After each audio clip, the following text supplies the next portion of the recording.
மொழியே வாழி. கொட்டி கிடக்கும் தங்கம், தமிழ்நாட்டுக்கு அடித்த ஜாக்பாட்டு, உலகையே மிரள வைத்த புதிய கண்டுபிடிப்பு. உண்மையாகவே தமிழ்நாட்டுக்கு ஜாக்பாட் தானா, இல்ல சிக்கல் ஏதாவது இருக்கிறதா, உண்மையாகவே தங்கம் கொட்டித்தான் கிடக்கிறதா அப்படின்ற விஷயத்த விரிவா இந்த வீடியோவில் பார்க்க போறேங்க. உலகளாவிய பொருளாதார மந்தம், நட்பு நாடுகளுடைய ஒத்துழைப்பு இன்மை, வரி விதிப்பு அதிகரிப்பு, பொருட்கள் பற்றாக்குறை, இறக்குமதி என்பது கேள்விக்குறியாகிறது, விலைவாசியும் விண்ண தொடுது.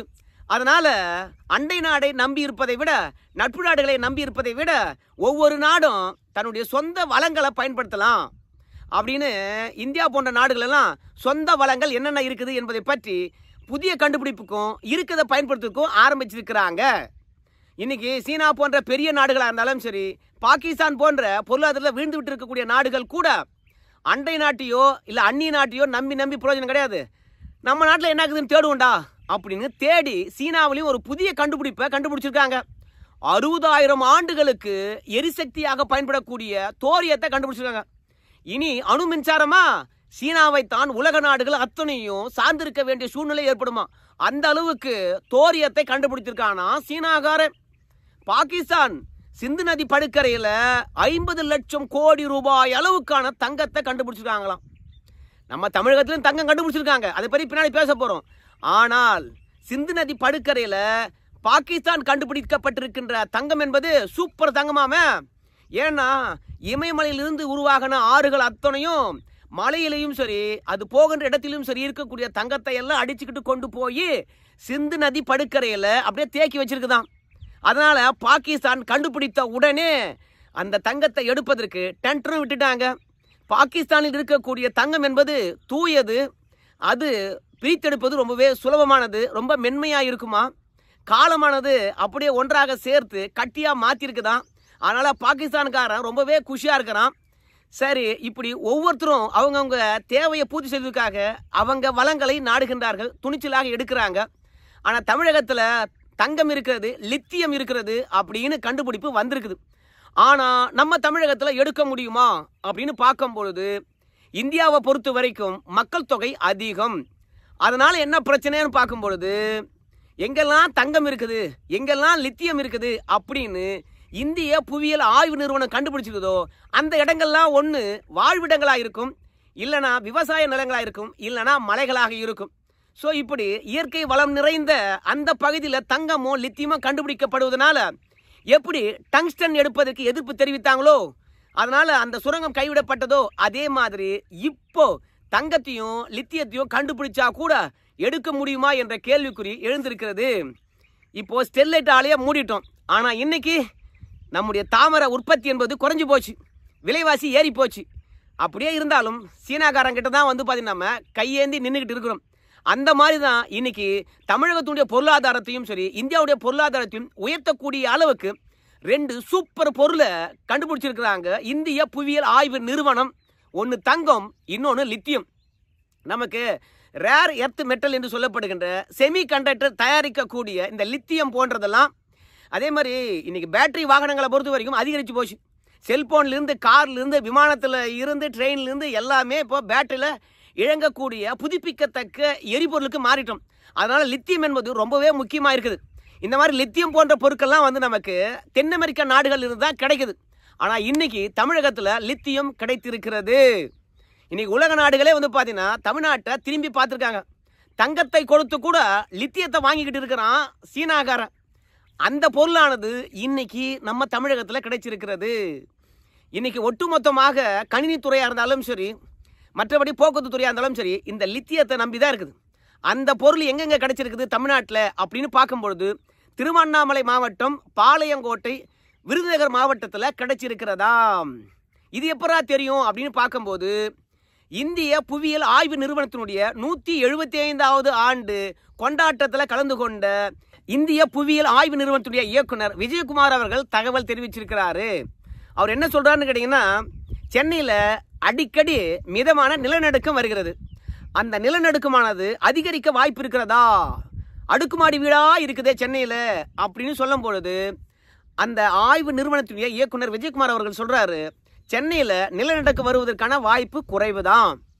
ஏன்னா சென்னையை பொறுத்த வரைக்கும் கருங்கல்லால் ஆன பாறையினால் ஆன அடுக்குகளால் தமிழகம் குறிப்பாக சென்னை பகுதியானது உருவாகியிருக்கிறது. நம்ம வங்க கடலோரம் இருக்கிறோம். அதனால் எந்த ஒரு நில அதிர்வுகளாக இருந்தாலும் சரி கடல்கள் உள்வாங்கிக் கொள்ளும். இல்லைனா கருங்கல் பாறையினால் நம்ம அடுக்கு உருவாக்கப்பட்டிருப்பதனால பெரிய நிலநடுக்கம் வருவதற்கான வாய்ப்பில்லை. ஆனால் இன்னைக்கு எங்கெல்லாம் நிலநடுக்கம் வராதுன்னு சொல்கிறோமோ அங்கெல்லாம் நிலநடுக்கமானது வந்துகிட்டு இருக்குது, படிப்படியாக அதிகரித்து கொண்டு இருக்கிறது. இப்படி கருங்கல் பாறை அடுக்கினால் உருவான சென்னை பகுதியில் உயரமான கட்டடங்கள் கட்ட வேண்டாம்.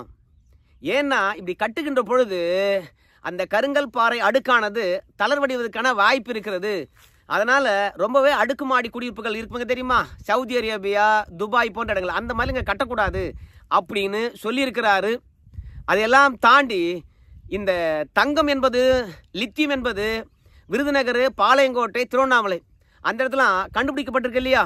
அப்படி கண்டுபிடிக்கப்பட்டிருப்பது பல ஆயிரம் கோடி ரூபாய்க்கான மதிப்பு கொண்டதான். ஆனால் இன்னும் இந்திய புவியியல் ஆய்வு நிறுவனமானது தொடர்ந்து ஆய்வு நடத்தணும் அப்படின்னு அவர் சொல்லியிருக்கிறாரு. பொதுவாக தமிழகத்தை பொறுத்த வரைக்கும் எல்லாமே சுண்ணாம்பு பாறைகளால் ஆன பகுதி. அதனால் நம்ம தமிழகம் முழுவதுமே இரும்பு, பழுப்பு நிலக்கரி, தங்கம், லித்தியம் இவை கூடுதலாகவே கிடைக்கக்கூடிய ஒரு இடமாகத்தான் இருக்கிறது. எப்பொழுதுமே கனிம வளங்கள் இருப்பதை கண்டுபிடிப்பாங்க. ஆனால் அதை எடுக்கின்ற பொழுது அது லாபகரமாக இருக்குதா அப்படின்னு ஆய்வு நடத்துவாங்க. இப்போது இந்தியாவில் எல்லா இடத்துலையும் பெட்ரோல் கிடைக்கும். ஆனால் மோடியை பொறுத்த வரைக்கும் இப்போ பெட்ரோல் அப்புறம் எரிவாயு எடுப்பதற்கு மீண்டும் எங்கே உத்தரவிட்டிருக்காரு தெரியுமா? நம்ம வங்காள விரிகுடா, அரபிக்கடல் பகுதியில் கடற்பரப்பில் இருக்கக்கூடிய இடங்களை ஆய்வு செய்து அங்கே எண்ணெய் வளங்களை எடுக்கணும் அப்படின்னு சொல்லிட்டு உத்தரவு போட்டிருக்கின்றார். அதற்கு கூட நம்ம முதலமைச்சர் அவர்கள் எதிர்ப்பு தெரிவித்து கடல் ஓர பகுதிகளில் நீங்கள் எண்ணெய் வளங்கள் இருக்குது என்பதற்காக எடுத்தீங்கன்னா மீனவர்களுடைய வாழ்வாதாரம் பாதிப்படையும், அதனால் கடலோரங்களில் எண்ணெய் எடுக்கின்ற முயற்சியை கைவிட வேண்டும் அப்படின்னு சொல்லியிருக்கிறாங்க. மொத்தத்தில் எங்கே லாபகரமாக இருக்குமோ அந்த இடத்துல சுரங்கமே தோண்டுவாங்க. இப்போ இந்தியாவை பொறுத்த வரைக்கும் தமிழகத்தில் லித்தியம் இருக்குது அப்படின்னு சொன்ன பிறகு பன்னாட்டு நிறுவனங்கள் லித்தியம் சுரங்கத்தை நாங்கள் எடுத்துக்கிறோம் அப்படின்னு முன் வந்திருக்கிறாங்க. அதுக்கு புவியியல் ஆய்வு இயக்குனர் விஜயகுமார் என்ன சொல்கிறான்னு கேட்டிங்கன்னா, இன்னும் பரந்தப்பட்ட பரப்பளவில் பார்த்தீங்கன்னா லித்தியம் இருப்பதை கண்டுபிடிக்கணும். இப்போது சில பகுதியில் இருப்பதை மட்டுமே உறுதி செய்திருக்கின்றோம், மேலோட்டமான பகுதியில் மட்டுமே ஆய்வு செய்திருக்கின்றோம். இந்த லித்தியம் என்பது இந்த திருவண்ணாமலை மாவட்டமாக இருந்தாலும் சரி, விருதுநகராக இருந்தாலும் சரி, பாளையங்கோட்டையாக இருந்தாலும் சரி, அது எவ்வளோ ஆழத்துக்கு எவ்வளோ சுத்தமாக அதே மாதிரி அடர்த்தியாக கிடைக்குது என்பதை பற்றி ஆய்வு நடத்த வேண்டியதாக இருக்குது. இப்போது இருக்கின்றது 7 லட்சம் கோடிக்கு பெருமானம் கொண்ட லித்தியமோ தங்கமோ கண்டுபிடிக்கப்பட்டிருக்கிறதாம். அதனால் இங்கே அதிகப்படியான தங்கம் இருப்பதனாலும் எடுப்பது இலகுனாலும் இங்கே தமிழக அரசாங்கம் ஒத்துக்குமா? ஆனால் இந்த செய்தி குறிப்பு என்ன சொல்கிறான்னு கேட்டிங்கன்னா, தமிழ்நாட்டுடைய பொருளாதாரத்தையே திருப்பி போட வாய்ப்பு இருக்கிறது. தொழில் நிறுவனங்கள் தங்கத்தையும் இந்த லித்தியத்தையும் எடுப்பதற்கு போட்டி போட்டுக்கிட்டு வராங்க. இப்போ கண்டுபிடிக்கப்பட்டிருப்பது முதற்கட்ட கண்டுபிடிப்பு தான். இந்த முதற்கட்ட கண்டுபிடிப்புக்கே இந்திய புவியியல் ஆய்வு நிறுவனம் கூட ஆய்வு நடத்த வேண்டாம், நாங்களே ஆய்வு நடத்திக்கிறோம், எங்களுக்கு அந்த இடத்தை மட்டும் கொடுங்க அப்படின்னு போட்டி போட்டு கொண்டு இருக்கின்றார்கள். அந்த அளவுக்கு உலகளாவிய லித்தியம் தேவை ஏற்பட்டிருக்கிறது. ஸோ லித்தியத்துக்காக ஒவ்வொரு நாட்டுக்கிட்டையும் கோடிக்கணக்கான ரூபாய் கொட்டி கொடுத்துட்டு இருக்குது உலக நாடுகள். அதனால் நாம் மட்டும் தமிழகத்தில் போய் லித்தியம் சுரங்கத்தை எடுத்துட்டோம்னா நாம் எக்கச்சக்கமாக பணம் பார்க்கலாம் அப்படின்றது தான் எல்லாருடைய எண்ணமாக இருக்குது. ஒரு காலத்தில் எங்கேயாவது எண்ணெய் இருப்பதை கண்டுபிடிச்சிட்டாங்கன்னா அதை தோண்டி எடுப்பதற்கு இந்திய நிறுவனங்களும் சர்வதேச நிறுவனங்களும் போட்டி போடும். இன்றைக்கி சவுதி அரேபியா, அப்புறம் துபாய், அப்புறம் குவைத் இது போன்ற நாடுகள் எண்ணெய் வளத்தினால தான் முன்னேறிச்சு. ஆனால் இன்னைக்கு மாற்று எரிபொருள், புதுப்பிக்கத்தக்க எரிபொருள் என்று உலக நாடுகள் நகர்ந்து கொண்டிருக்கின்ற போது கார்பன் உமிழ குறைக்கணும் அப்படின்னு நகர்கின்ற பொழுது இப்போ லித்தியம் என்பது அத்தியாவசிய பொருளாகிறது. தங்கத்தை விட அதிகமாக தேடக்கூடிய ஒரு பொருளாகிறது. அது திருவண்ணாமலை மாவட்டம், விருதுநகர், பாளையங்கோட்டில் கிடைக்குதுன்னு சொன்ன பிறகு போட்டி போடுறாங்களாம். அதுலேயும் கொஞ்சம் நெஞ்சம் கிடையாது, 7 லட்சம் கோடி ரூபாய். கொஞ்சம் நெஞ்சமா சாமி? அதனால் எப்படியா இருந்தாலும் சரி 30-40 ஆண்டுகளுக்கு தொடர்ச்சியாக தோண்டி எடுக்கக்கூடிய அளவுக்கு தங்கமோ லித்தியமோ கொட்டி கிடக்கிறது. ஸோ இதை யாராவது இயக்க விரும்புவாங்களா? அதனால் தமிழக அரசாங்கமும் இந்த இந்திய புவியியல் ஆய்வு நிறுவனத்துக்கு ஒத்துழைப்பு தந்து இது மக்கள் ஏதாவது பாதிப்படைகின்ற மாதிரி இடத்துல இருக்கிறதா, இல்லை உண்மையாகவே பயன் தருகின்ற அளவுக்கு அதிகமாக தான் இருக்குதா, இல்லை ஓவர் பில்டப் பண்ணுறாங்களா, இல்ல இந்த சுரங்கங்கள் எடுத்தா தமிழ்நாட்டுக்கு பொருளாதாரத்தை உயர்த்துமா, இந்தியாவுக்கு வந்து பாத்தீங்கன்னா பெரிய வேலை வாய்ப்பாக அமையுமா, ஸோ மக்களை எப்படி கன்வின்ஸ் பண்றது, எல்லாவற்றையும் ஆய்ந்து அறிந்து இந்த லித்தியத்தையும் இந்த தங்கத்தையும் எடுப்பதற்கு தமிழக அரசாங்கமானது முன்முயற்சி எடுக்கணும் அப்படின்னு சொல்றாங்க. அது மட்டும் இல்ல, இயக்குநரை பொறுத்த வரைக்கும் இன்னும் விரிவான ஆய்வு நடத்தணும்னா இங்க மட்டுமல்ல பல மாவட்டங்களில் கிடைக்க வாய்ப்பு இருக்குது இதே லித்தியமும் இதே தங்கமும். ஏற்கனவே நம்ம நாட்டில் தோரிய மணலை கவர்மெண்ட்டுக்கு சொல்லாமல் எடுத்து வித்தவங்கலாம் கூட இருக்கிறான் எங்க திருச்செந்தூர் கடற்பகுதியில். இப்படி தமிழகமே வந்து பார்த்தீங்கன்னா ஒட்டுமொத்தமாக பழுப்பு நிலக்கரிக்கும் இரும்புக்கும் அதே மாதிரி தங்கத்துக்கும் அதே மாதிரி வந்து லித்தியத்துக்கும் பெயர் போன இடங்களாக தான் இருக்குது.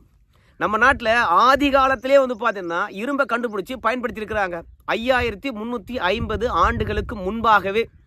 ஸோ அன்றையிலிருந்து இந்த தமிழகம் கனிம வளம் நிறைந்த பகுதியாக தான் இருந்திருக்குது.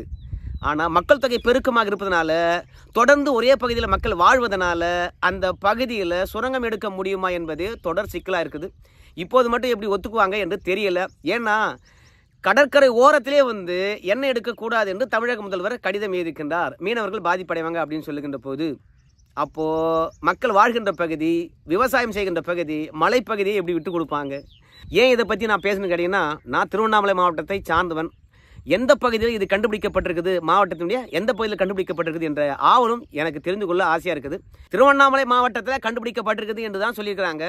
எந்த இடத்துல என்று சொல்லலை, மொட்டையான தகவல் தான். எந்த இடத்துல என்று சொன்னால் இன்னும் ஆவல் பெருகும். அந்த இடத்துலையே போய் கூட நம்ம அந்த சூழ்நிலை பரப்பு எப்படி இருக்குன்னு சொல்லிட்டு வீடியோ போடலாம். எல்லாம் பொறுத்து வந்து பார்ப்போம் என்ன நடக்க போகுதுன்னு சொல்லிட்டு. நன்றி நண்பர்களே.